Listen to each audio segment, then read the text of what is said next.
So let's have a look at this numerical on the board.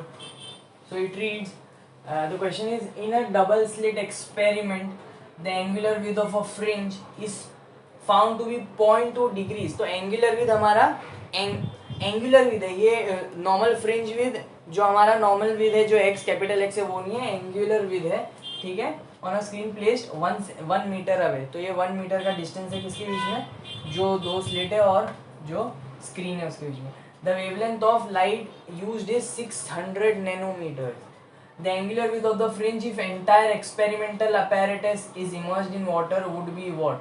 कितना angular with होगा अगर ये पूरा apparatus में क्या है, दो स्लिट है और वो स्क्रीन से 1 मीटर अवे एक मोनोक्रोमेटिक लाइट यूज किया है, जिसके वजह से जो फ्रिंज विद है, फ्रिंज विद का लेकिन एंगुलर विद है, फ्रिंज विद नहीं एंगुलर विद, मतलब एंगल में कितना होगा वो, तो 0.2 डिग्रीज है. तो अगर वही पूरा सेटअप अगर वाटर में डाल देंगे, वाटर का रिफ्रैक्टिव इंडेक्स 4/3 है, तो क्या होगा. सो लेट्स सी, गिवन में हमारे पास क्या क्या है. पहले तो इसको थीटा बोल लेंगे 0.2 डिग्री, ठीक है. ये क्या है इसको समझिए, 0.2 डिग्रीज क्या है ना. ये हम लोग को पता है कि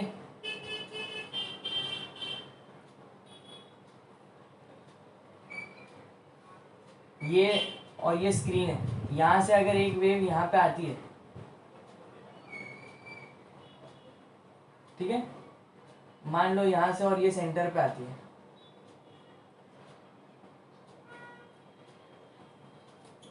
ठीक है.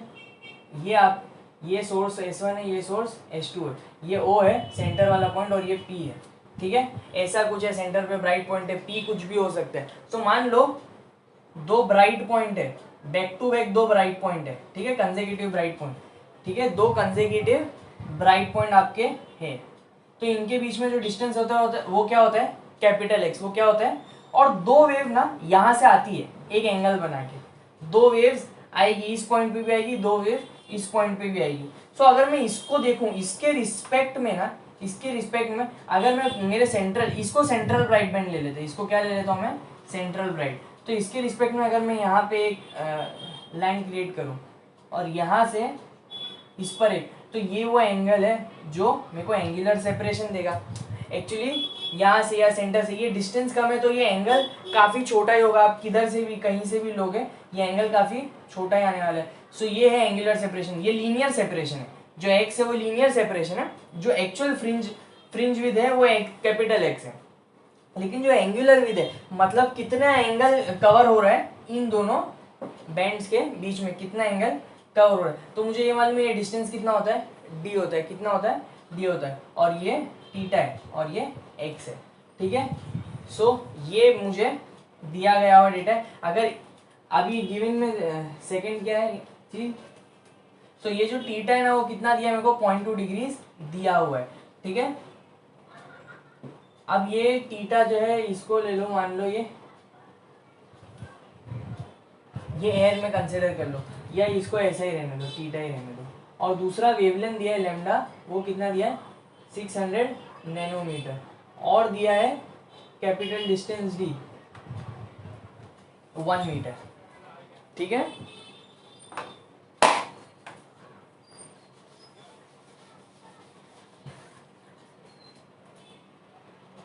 फाइंड क्या करना है, फाइंड इसी थीटा को करना है, लेकिन वो कब करना है, वाटर के अंदर करना है. कब करना है, वाटर के अंदर करना है. और एक फोर्थ चीज जो दी हुई है, गिवन है, वो म्यू है वाटर का, वो कितना है, 4/3.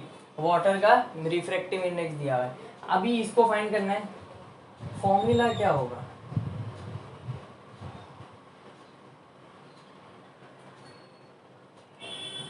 पहले तो इसका फॉर्मूला देखो. इसका फॉर्मूला क्या है, इधर इसको रिलेट कैसे कर सकते हो आप, इसको रिलेट कैसे करते हो, एक्स की वैल्यू क्या होती है, lambda D upon small D, ठीक है. और अगर इसको रिलेट करने जाओगे, ऑपोजिट है और एडजेसेंट है, तो टेन थीटा कितना होगा, tan theta is opposite upon adjacent, ठीक है. ये ट्राइंगल में देखो, ये वाले ट्राइंगल में. लेकिन अब मेरे को बोलो, क्योंकि जब भी एंगल बहुत छोटा होता है, जब भी एंगल बहुत स्मॉल एंगल होता है, तो हम लोग टेन थीटा को क्या लिख सकते हैं, अप्रोक्सीमेटली थीटा लिख सकते हैं. तो थीटा क्या हो गया, x/d हो गया. अगर अब यहाँ में x की जगह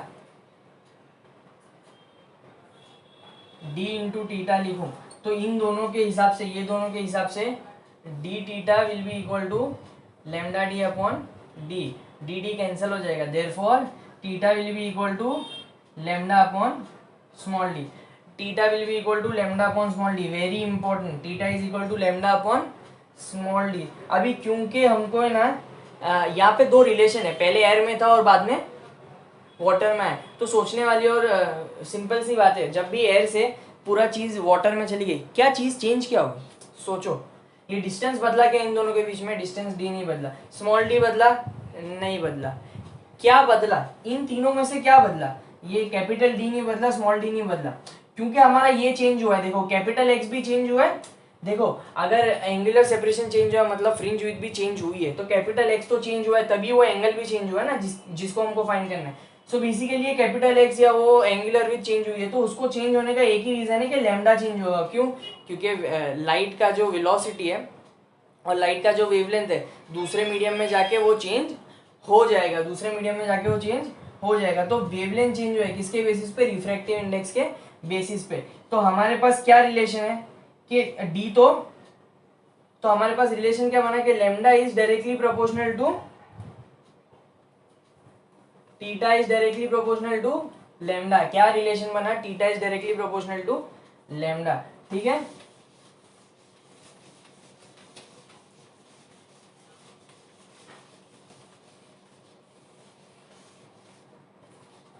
सो आप लोग ये ब्राइट, ये x,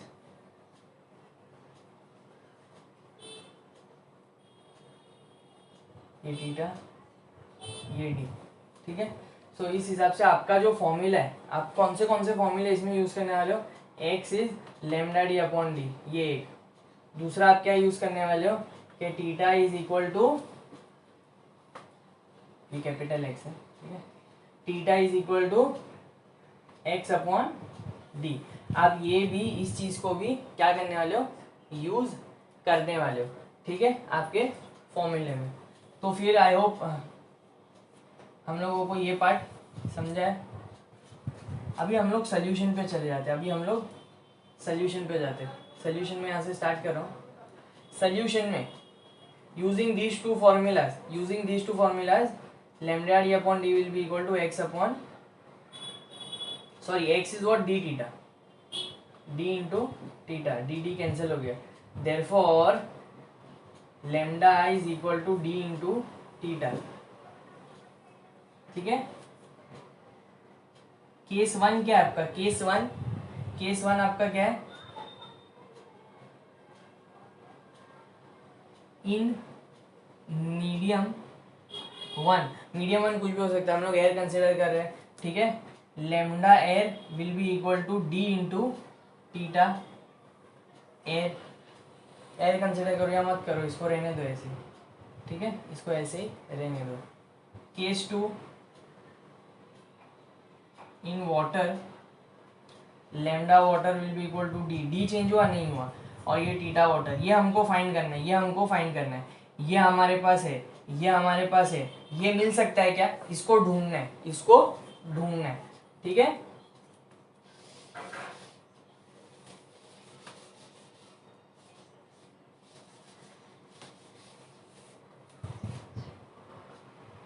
So from equation 1 and 2, from 1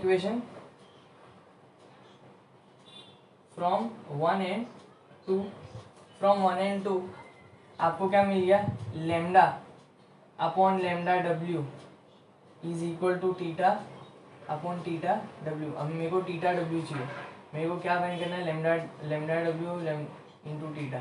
अब लेमडा डब्ल्यू अपॉन लेमडा कितना होता है, वी डोंट नो, ठीक है, लेमडा की वैल्यू है, लेकिन क्या मैं उसको यूज करूंगा, मैं एक चीज ये कर सकता हूँ यहाँ पे कि refractive index of water with respect to first medium क्या होगा, refractive index of water with respect to first medium in relation with lambda के रिलेशन में, याद करो वो mu two with respect to one क्या होता है, lambda one upon lambda two is equal to V one upon V two is equal to mu two upon mu one, ठीक है। तो यहाँ पे लेमडा वन आएगा, मतलब लेमडा अपॉन लेमडा डब्ल्यू आएगा, mu W with respect to one, इसके हिसाब से देखो लेमडा अपॉन लेमडा डब्ल्यू आएगा, ठीक है। तो लेमडा डब्ल्यू अपॉन लेमडा क्या होगा, therefore lambda W upon lambda क्या होगा, 1 अपॉन म्यू डब्ल्यू, ठीक है, 1 अपॉन म्यू डब्ल्यू। तो अभी इस फॉर्मूले इसमें अगर डालूं मैं तो टीटा डब्ल्यू क्या हो जाएगा, टीटा अपॉन म्यू डब्ल्यू,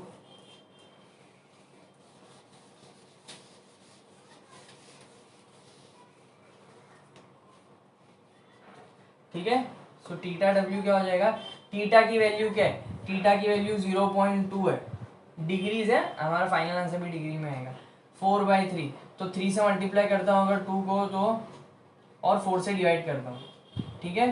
सो ये 0.15 डिग्रीज आएगा। सो हम लोग को क्या पता चला, जो एंगुलर सेपरेशन वाटर में जाके हो जाएगा वो कितना हो जाएगा, 0.15 डिग्री। अगर बाकी कुछ भी चेंज नहीं होता है, पूरा का पूरा सेटअप आप डाल दोगे वाटर में, तो कितना सेपरेशन आएगा, 0.15 डिग्रीज का। सो आई होप आप लोगों को ये क्वेश्चन समझ में आ गया हो। इसको सॉल्व करो, 1-2 बार ट्राई करो खुद से सॉल्व करने की, सो ये पूरा आपको आइडिया क्लियर हो। So let's try to solve the numerical on the board.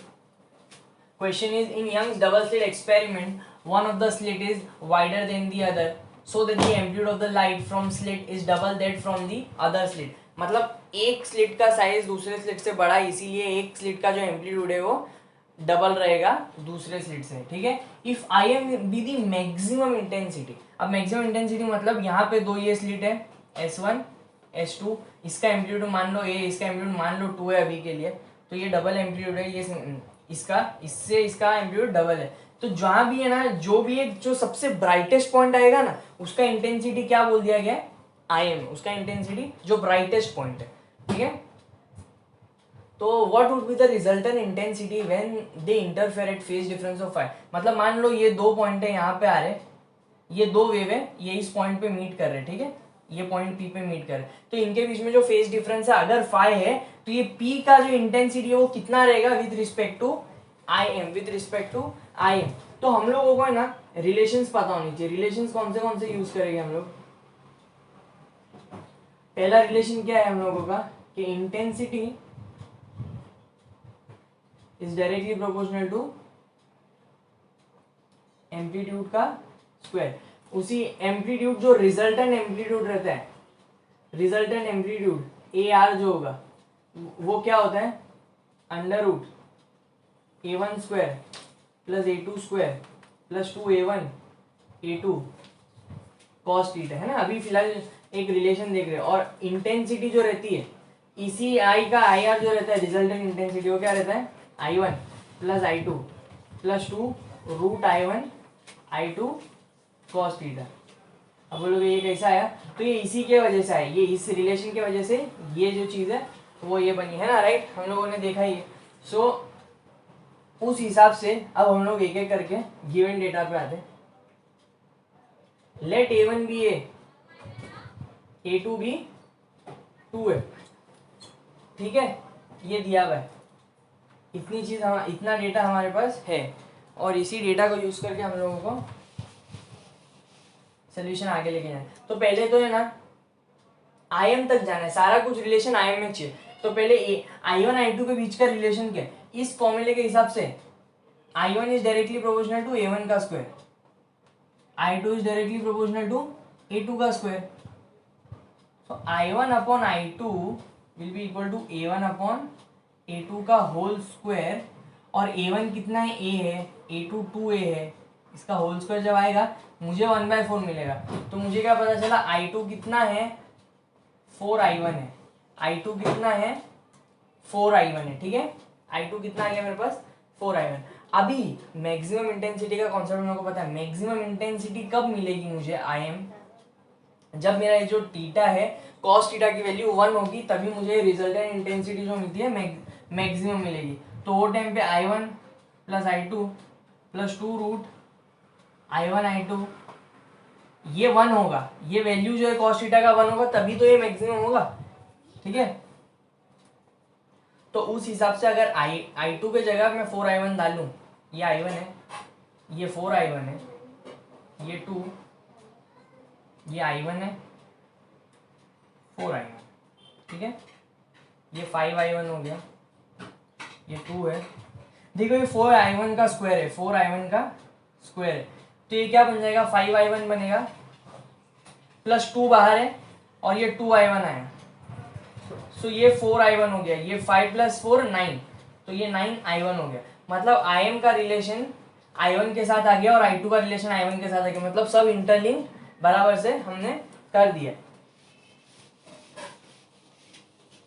सो अभी कंसिडरिंग दैट ओनली, अभी हम लोगों को वो इंटेंसिटी फाइंड करनी है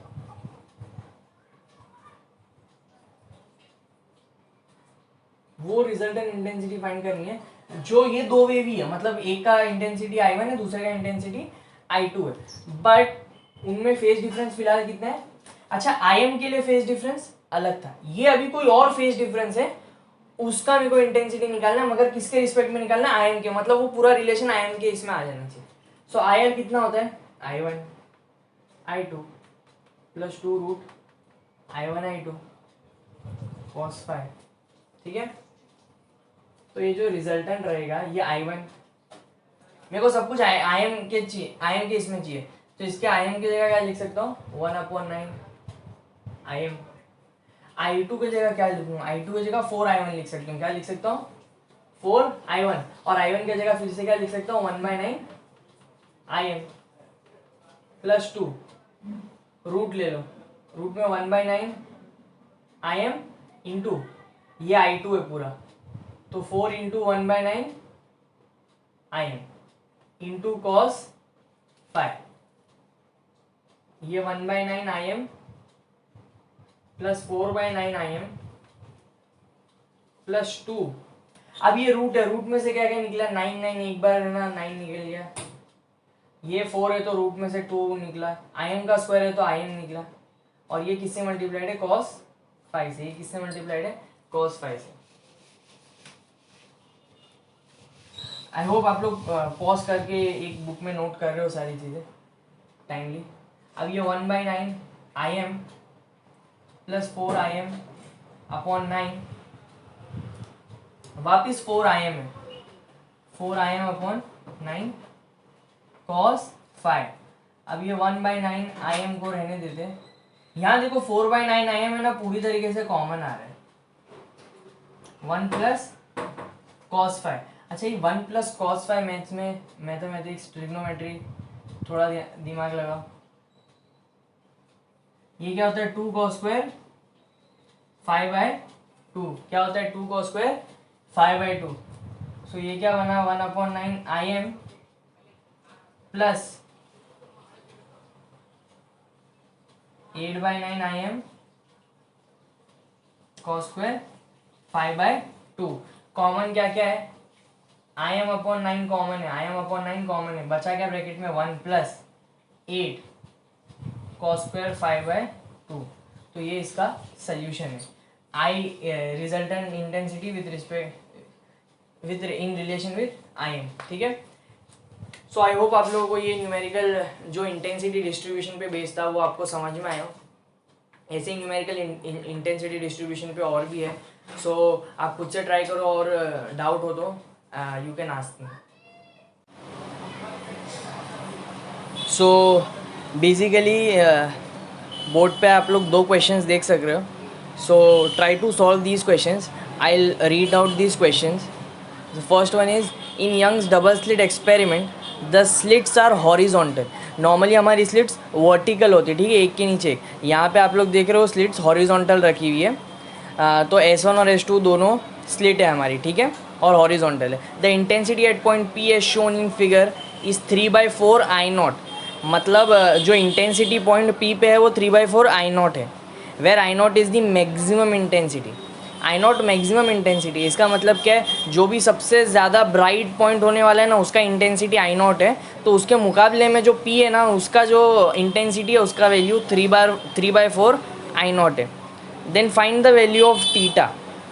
इसमें हमें टीटा फाइंड करना है, जो हम लोग देख सक रहे हैं the angle between PS1 S2, जो PS1 S2 का एंगल क्या है वो टीटा फाइंड करना है, और S1 और S2 के बीच में जो डिस्टेंस दिया है वो 2 लैम्डा का है, और ऑप्शंस है cos inverse 1/12, sin inverse 1/12, tan inverse 1/12 या sin इनवर्स 3/5।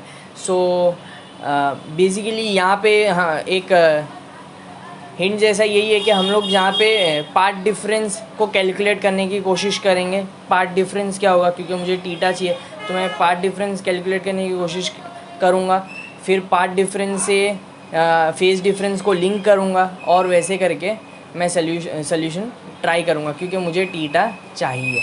ठीक है, so try this question. Next question है, two monochromatic light waves of amplitude 3a and 2a। ठीक है, एम्पलीट्यूड कितनी आ रही है, 3a और 2a, interfering at a point having a phase difference of 60 degree. मतलब एक जगह पे एक का एम्पलीट्यूड 3a है और एक का एम्पलीट्यूड 2a है, वे a इज सम अननोन, जो हम लोगों को नहीं पता क्या है, बस एक अननोन है उसमें। ठीक है, so interfering at a point having a phase difference of 60 degrees. Phase difference वहाँ पे उस पॉइंट पे जब वो रीच करेंगे 60 डिग्री का फेज डिफरेंस रहेगा। The intensity at that point will be proportional to, the intensity at that point will be proportional to a, option a is 5a square, option b is 13a square, option c is 7a square and option d is 19a square. So I hope आप लोगों को ये दो question समझे हो। Try to solve this question.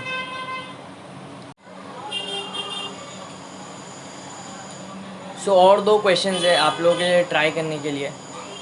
So the first question on the board here is, in Young's double slit experiment the source is white light, one of the hole is covered by a red filter and another by blue filter. In this case, so the options are: A, there shall be alternate interference pattern of red and blue, there shall be an interference pattern for red distinct from that of blue, there shall be no interference fringes, there shall be an interference pattern for red mixing with one for blue. Okay, so ये है basic question. सोचो इसके बारे में, इसका क्या answer हो सकता है। बहुत स्ट्रेट फॉरवर्ड आंसर इसका, बट सोचो। नेक्स्ट क्वेश्चन है, थोड़ा इसमें कैलकुलेशन और थोड़ा दिमाग लगेगा ये वाले क्वेश्चन में। कैलकुलेशन एज इन थोड़ा मतलब फॉर्मूले अप्लाई करना पड़ेगा और फॉर्मूले को अच्छे से, कैलकुलेशन तो नहीं है सॉरी, बट फॉर्मूले को अच्छे से अप्लाई करना पड़ेगा। तो एप्लीकेशन काम में आएगा आपका, इसमें कितना समझा है समझ में आएगा आपको इससे। In Young's double slit experiment, the 10th minimum of wavelength lambda 1 is at a distance y1 from its central maximum, and the 5th maximum of wavelength lambda 2 is at a distance y2 from its central maximum. The ratio y1 upon y2 will be: option A is 2 lambda 1 upon lambda 2, option B is 2 lambda 2 upon lambda 1, option C is lambda 1 upon 2 lambda 2, option D is lambda 2 upon 2 lambda 1. So I hope ये question आप लोगों ने ये दोनों questions आप लोग try करोगे। Simple है पहला वाला, और दूसरा वाला थोड़ा एप्लीकेशन है, फॉर्मूले को अच्छे से अप्लाई करना है। So you will get the answer of second also. So try both these questions.